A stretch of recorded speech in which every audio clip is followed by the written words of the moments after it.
questions. You had one. Yeah, why is it forbidden for a boy to keep Shabbat, but an animal should keep Shabbat? The animal's not keeping Shabbat. No, but you said something about the cow. The animal is owned and controlled by a human being. So the human being will decide if the animal is going to carry or not. The cow doesn't go to the owner and says, you know what, can you put like 6, 7 sacks of wheat on my back, please? It feels good. It doesn't do that. No, there's no cow that I know of in history that ever asked the manager or the owner to say, put some sacks on my back, or put some bells on my ears. There's no cow that ever did that, not even in the Gemara. So the cow, obviously, its behavior is manipulated and influenced by its owner. So if the cow is carrying, that's because the owner put that on it. Therefore, if it's carrying, it's in essence the owner carrying. If the donkey is carrying, it's the owner carrying. If the car is driving, the owner is driving. Same thing. Whereas a non-Jew who keeps Shabbat is violating the laws of the Torah, one of them being that he's not allowed to create a new religion. You're not allowed to create a new religion. There's only Judaism available in the world, or being a Noahide. Everything else is falsehood. Christianity, Catholicism, Islam, Buddhism, and the other 80,000 cults and sects in the world, they're all complete idolatry and falsehood. You're not allowed to be part of any of those religions.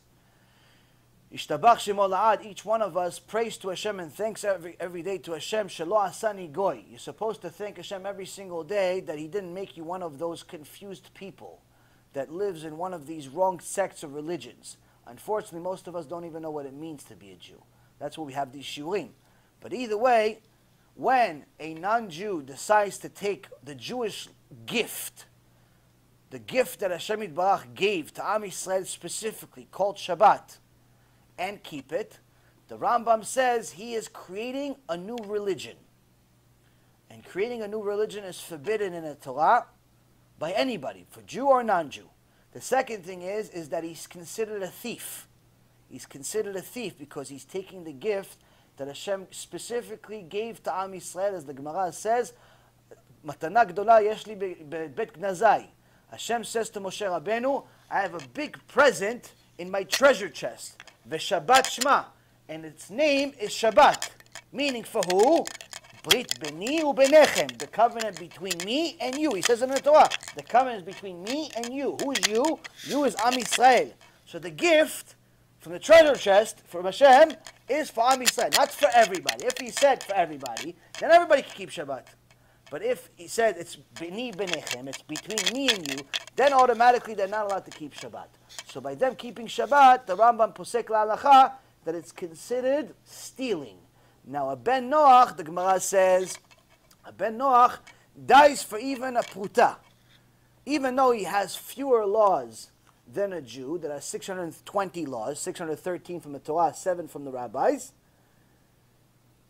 The decrees are different for each one, meaning the punishment for violating, each one is different. For stealing, you have to pay double. For killing, it's a death penalty. For killing a cow or an animal, you have to pay for it. For killing a human, it's a death penalty. For violating Shabbat, death penalty. Accidental violation of Shabbat, it's a korban, it's a sacrifice, and so on and so forth.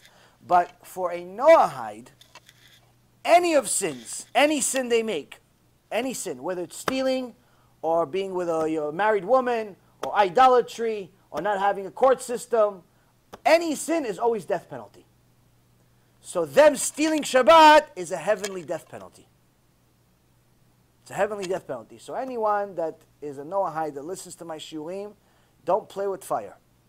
Don't play with fire and keep something that you're not allowed to keep, thinking that you're doing right. Break Shabbat. You're supposed to. I'm not saying you're supposed to treat it like any other day in the world. You want to have a party on Shabbat. You want to have a nice meal on Shabbat. You want to have guests over on Shabbat. Enjoy, no problem. But don't refrain from doing the melachot, the certain acts that you're forbidden to stop. Don't act like a Jew if you're not a Jew. If you want to be a Jew, convert. Oh, but it's difficult. So what? I don't understand the converts that say, oh, it's difficult. It took me 2 years, 4 years, 50 years, 100 years. If you really want to be a Jew, what are you complaining about? What difference does it make?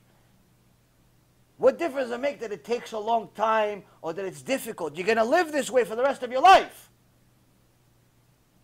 To be a Jew is difficult, and to follow the laws is not the easiest thing in the world. We have a Yetzirah. So what are you complaining about? The fact that it's difficult, this is life. If it's difficult for you, and you're thinking about how difficult it is, and how long it's going to take, then you're not ready to be a Jew, my friend. You're not ready to be a Jew. You just like the thought of being a Jew. And you're part of this Mishnah. You have lust, not love. You have lust, not love. You have lust for Judaism, not the love of Judaism. Because someone that loves Judaism, someone that loves Torah, is never going to waste a single second thinking he's even allowed to complain. Why? I want to be a Jew. So it's going to mean that I'm going to have to live like a Jew for a few years? Good. Forever? Good. It's difficult to get the approval of the community? Good. Who cares? Point is that this is the dues. I have to do it. This is what I have to do. So it's important. It's important to love the ger, but it's also important to stay away from the fake ones.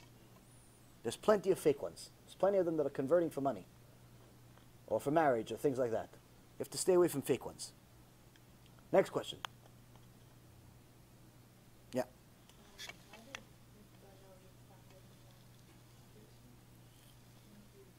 She said, how did Rivka know that Yitzchak was the one? Well, in those days, it was very, very different than today. There was no such thing as dating for a few months just to check things out. Well, first off, they came from the same family. They came from the same family. And in those days, that was already enough to some extent. The second thing is that she saw that his servant was extremely holy. Eliezer was extremely holy to such an extent that when Avraham Avinu found out that Lot was kidnapped, he went to war. It says that he went to war with all of those kings. And he went to war with 316 men. Now the Chazal, the sages say it wasn't really 316 men. It was really only one person. Him and Eliezer. How is he going against 4 armies? He's going against 4 armies, 2 people? Because Eliezer was superpower. Avraham Avinu himself was a superpower where he would turn all the sand into rockets. He would throw sand in the air and all turn into rockets. Eliezer was just like him. Mamash got to Chavuta. Was holy of holy. He's one of few people, 10 people in history since creation that went to Allah alive. He never died. He went up to Shemaim alive. Alvai, we get to Gan Eden dead. He went there alive. So Eliezer was holy of holies. So she saw that if his servant is to that level, that says something about the master, because he's telling her, listen, my master is the best. He's Kodesh, and so on and so forth.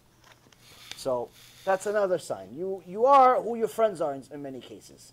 If you're friends with gangsters, you're a gangster, even if you look like a Wall Street guy. If you're friends with mobsters, you're a mobster, even if you pretend to be a doctor. You are who your friends are. And that's why I always tell people that part of doing tshuva is getting rid of your old friends. It's a very hard part of tshuva for a lot of people because people like their friends. But if your friends are going to stay secular, you can't afford to stay friends with them. Yeah, but I'm going to help them do tshuva. No, you're not. They're going to help you come back to being a chiloni. It's much more likely they're going to change you than you change them. You're not strong enough in the beginning to change anybody. You have to change yourself first. Yeah. What if you don't have any friends? Good. Baruch Hashem, it makes tshuva much easier. Makes tshuva much easier. You don't have the yetzirah of friends. Good. You don't need friends in the world. You only need, if you want friends, open a book. Open a book, you have friends to Rabbi Akiva, Rabbi Shimon Bar Yochai, Moshe Rabbeinu, Avraham Avinu. Those are your friends. Rashi, Tosfot, it's 2,000. Tosfot, Baal Tosfot, it's 2,000 people. Tosfot is 2,000 people. Go be friends with them. Go be friends with the Rambam. Go be friends with the Ramban. Be friends with them. No, there was a rabbi that said that a person that has no friends, it's like tantamount to death. Like when you don't have friends, it's like tantamount to death. Where? Who said it?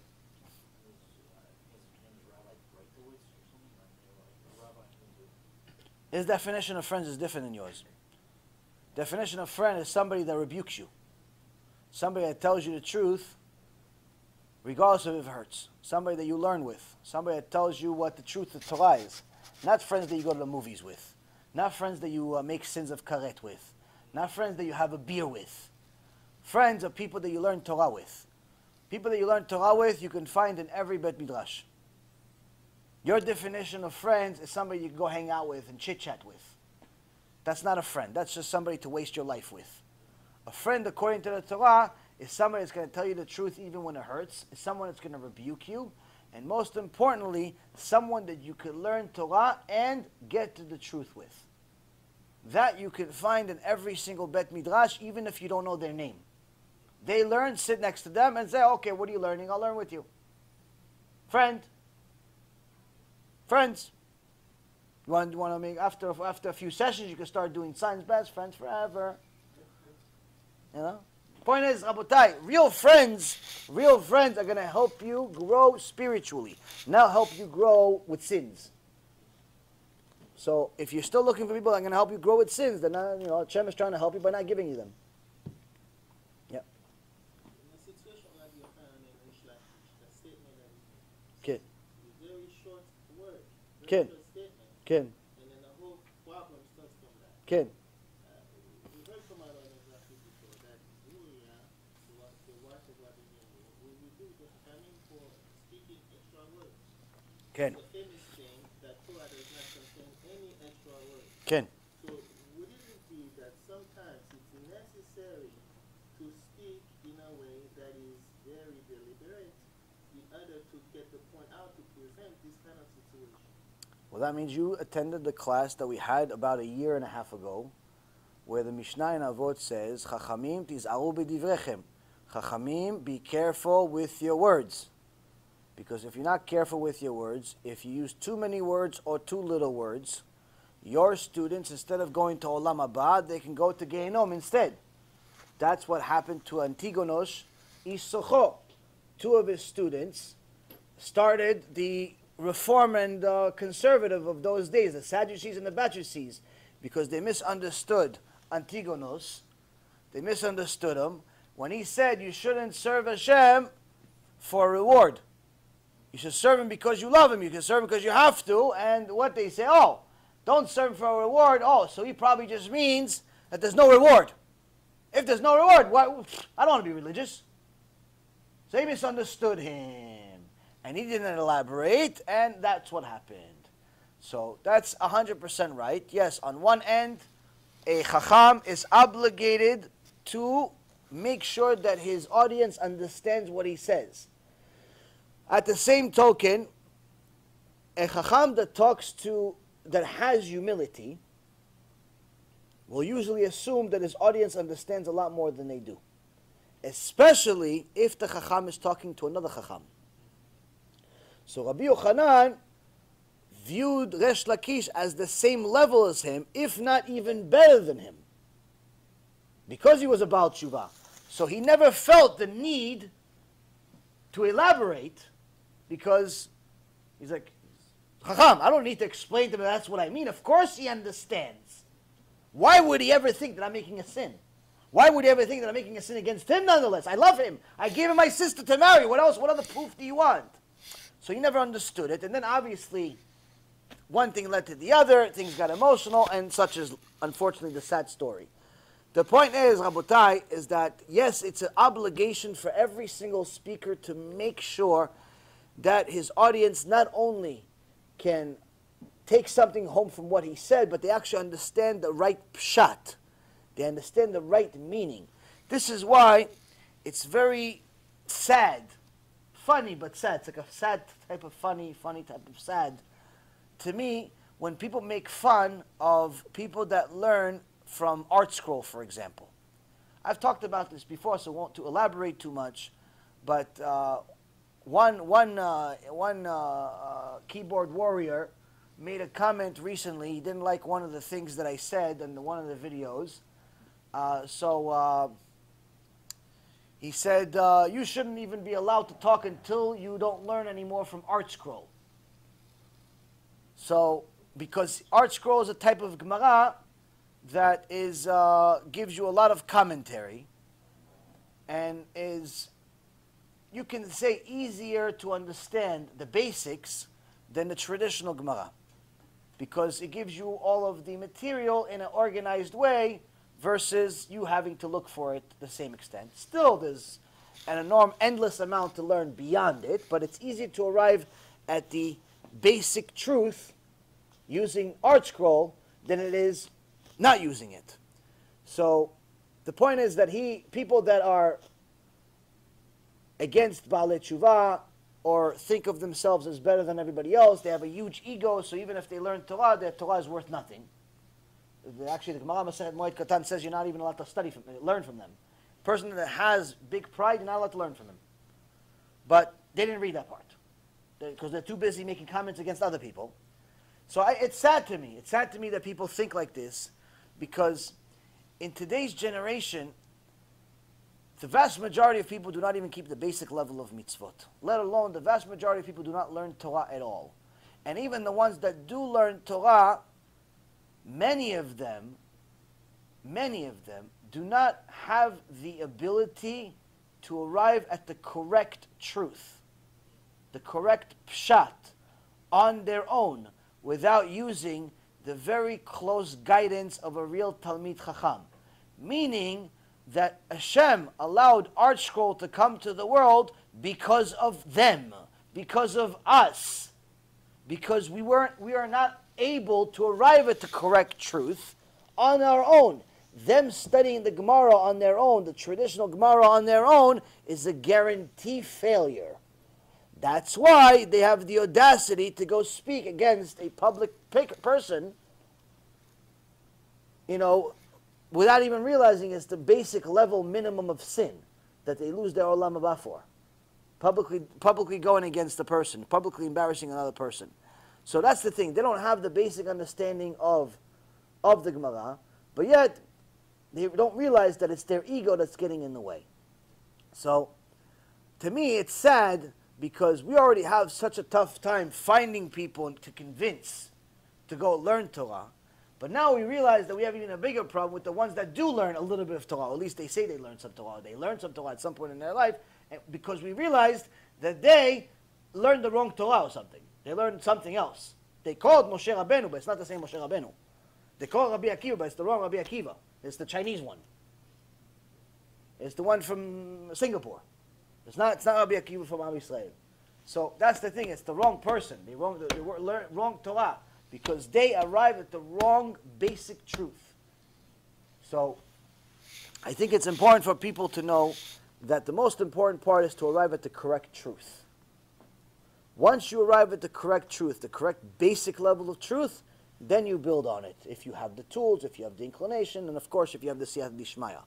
But to assume that just because you've been religious for longer, or even for your whole life, that automatically makes you better or smarter or anything, is a very, very foolish mistake that actually shows your stupidity. It doesn't show your intellect. Shows a high level of foolishness and ignorance. You don't need to study for a long time to know more. Hashem can just give you all the knowledge in a second, like He did to Yeshua ben Nun and many others. So, anything else? Can we dedicate to Refuah Shlema? Sure. I said names. 20 names. For Chaim, Errol, Ben, Misunderstanding. Amen. For Rabbi Yoshiaus, who said Benzel. Amen. Amen. B'ezrat Hashem we'll have the Refuah Shlema, Refuat HaNefesh, Refuat HaGuf. B'ezrat Hashem tomorrow night we'll have a shiur. I think tomorrow is down the street, right? Yeah, down the street, B'ezrat Hashem, we'll continue this Mishnah. Down the street, it's the same road that gets to here, off of exit 16. Just instead of making a left, we make a right. So if you came from the other side, instead of making a right, you make a left. She'll send you the information, B'ezrat Hashem. Thank you for learning with me. Baruch Adonai Le'olam. Amen ve'amen.